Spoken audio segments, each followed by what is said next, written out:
U.S. Navy ambushes $7 billion drug ship in the Caribbean, but the ocean turns into a war zone. September 27, 2025, under the cover of darkness in the Caribbean, the United States launched a direct attack on the operations of two of the world's most dangerous drug cartels, Venezuelan Tren de Aragua and Mexican Sinaloa. They were disguised as a merchant ship, but inside they were loaded with 40 tons of drugs, 10 tons of fentanyl, 15 tons of methamphetamine, and 15 tons of cocaine. On American streets, the drugs would be worth more than $7 billion, enough poison to devastate entire American cities. On board were nearly 40 cartel gunmen armed with AK-103 rifles, RPK light machine guns, and Glock sidearms.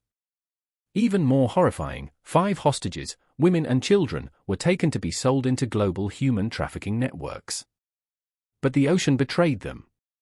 10 U.S. Navy RHIBs carrying 60 sailors armed with M4A1 carbines, 48 Malawian Quachas machine guns, and M110 sniper rifles closed in. Overhead, an MH-60S Seahawk circled, its GAU-21 heavy machine gun trained on the smugglers. Will the U.S. Special Forces successfully disrupt this deal, or will they escape into the darkness? Let me show you the truth now. At exactly 3:10 a.m. on September 27, 2025, the surface of the Caribbean Sea appeared calm, but below, a storm was brewing. Out there, 120 nautical miles southeast of Puerto Rico, 2 cargo ships slowly met in the darkness at a trading post located in the middle of the ocean. One belonged to the Tren de Aragua, a Venezuelan-origin criminal organization that had transformed itself from street thugs into a multinational terror machine sailing from the south. The other, sailing from the west, represented the Sinaloa cartel, Mexico's most notorious drug empire. This was no ordinary encounter. This was the largest drug deal ever made on the high seas, and it had been planned for a long time. Inside the steel hold of the Tren de Aragua was a deadly cargo, 40 tons of drugs, 10 tons of fentanyl, enough to produce 5 billion lethal doses, 15 tons of methamphetamine, the crystalline mass gleaming in the dim headlights, and 15 tons of pure Colombian cocaine packed so tightly that it looked like bricks stacked floor to ceiling. In total, the cargo had a street value of more than $7 billion, enough to poison entire cities across America. On deck, between 10 and 20 armed enforcers from each cartel paced nervously, their fingers curled around AK-103 rifles, RPK light machine guns, and Glock sidearms. They were not amateurs. They were soldiers of crime bound together by greed and brutality.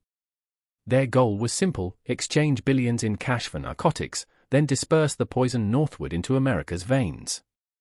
For years, Tren de Aragua and Sinaloa had tested alliances in secret. Tonight was different. For the first time, they had chosen the wide open sea, disguising their ships as ordinary merchant carriers. No streets, no borders, no police patrols, only black waves and the illusion of safety. To them, it was the perfect plan. But what they didn't know, what they couldn't imagine, was that American eyes were already on them. From satellites in orbit, from drones circling at altitude, and from the quiet signals of intercepted communications, the United States had been watching every move. And as the first bundles of narcotics were dragged onto the deck, a counter-operation already set in motion the day before was tightening like a noose.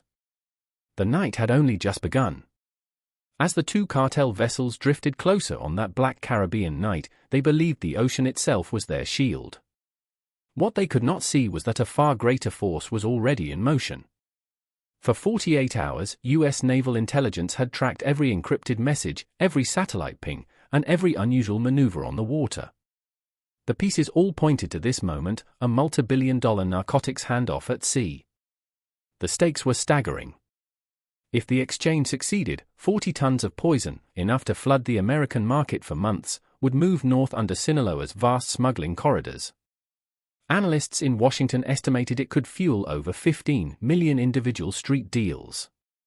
Each one a spark of addiction, each one a potential death. For the United States, allowing it to slip through was unthinkable. The plan to intercept was laid with precision.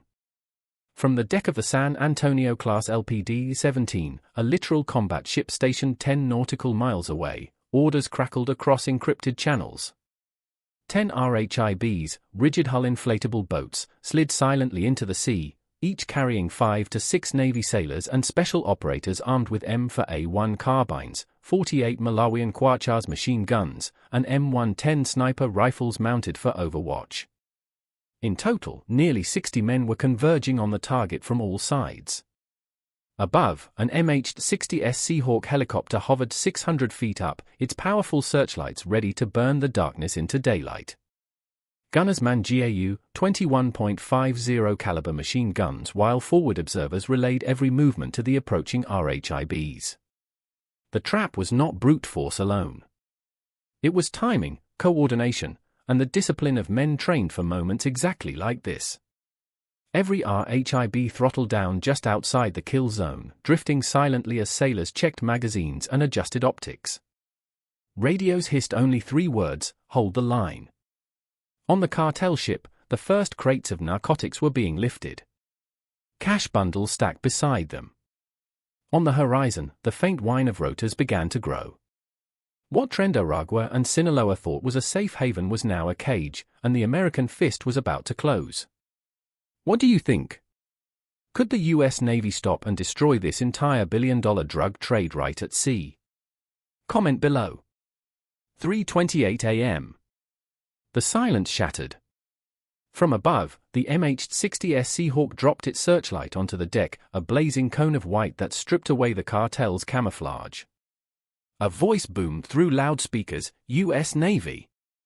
Lay down your weapons. Surrender immediately.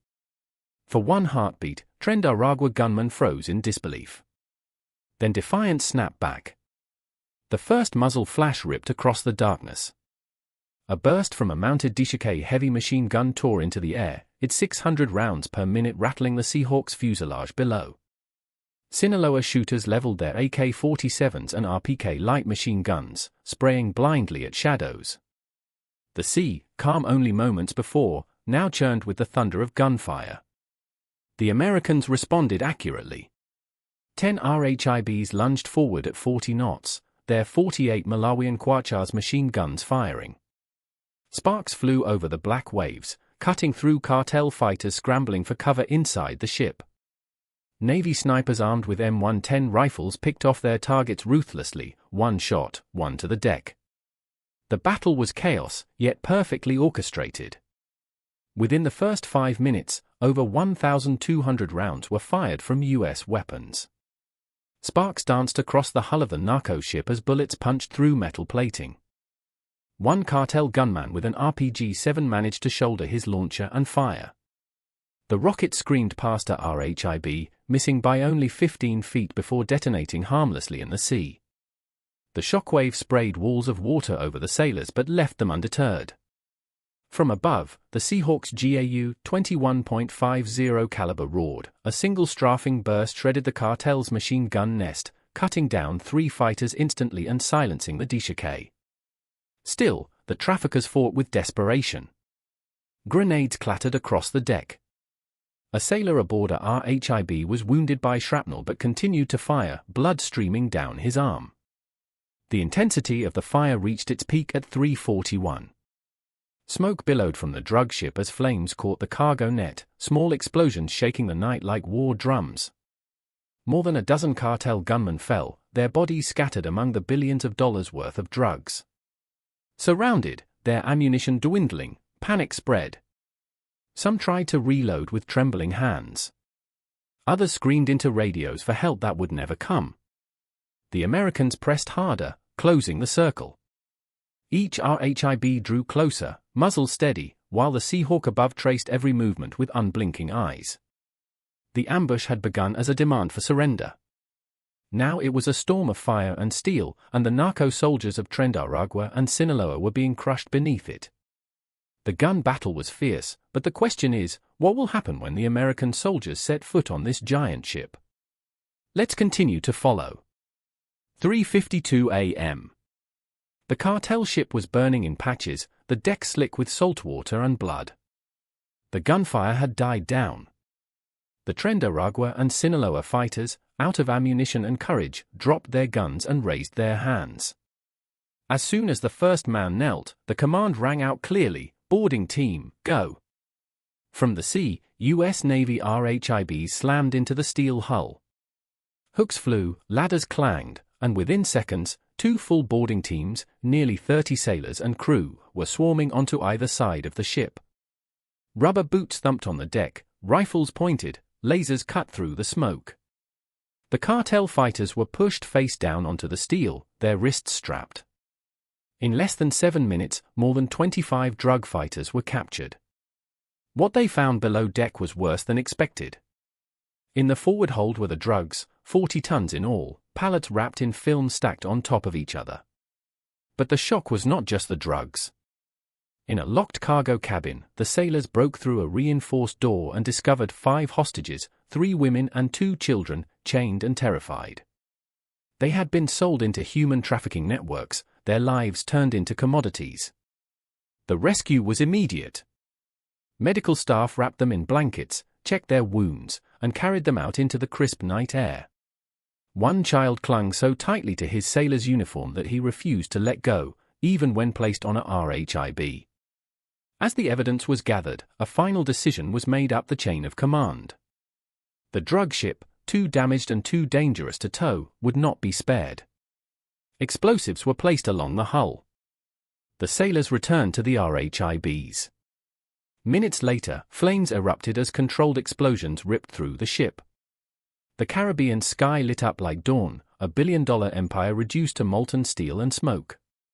The cartel soldiers, now handcuffed and shivering on the deck of the RHIB, stared at the hell that had been their fortress. For them, the war was over. For America, it was another message. Not only would the drugs be seized, but the networks that carried them would be burned to the water's edge. By dawn, the Caribbean was quiet again. Smoke from the cartel ship still curled above the waves, a dark scar against the rising sun. The operation had ended in victory, but its numbers told a story far larger than one battle: 40 tons of narcotics seized, over $7 billion in street value erased, 5 hostages rescued from chains, 30 cartel gunmen captured, dozens more killed or wounded. For the United States Navy, it was a flawless strike. For the cartels, it was devastation. Yet the meaning stretched beyond the tally of drugs and bodies. Intelligence recovered on hard drives and phones revealed chilling connections, bank transfers totaling more than $50 million, shell companies in Panama and Curacao, encrypted correspondence with contacts in Europe, even whispers of weapons shipments flowing in the opposite direction. Tren de Aragua and the Sinaloa cartel were not simply trafficking drugs, they were weaving an international network designed to bleed America's streets and destabilize its allies. Analysts in Washington put it plainly: had this shipment reached U.S. soil, it could have triggered a wave of overdoses measured not in hundreds but in tens of thousands. 1 ton of fentanyl alone can produce over 450 million lethal doses.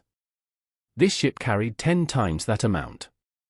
The devastation would have been biblical.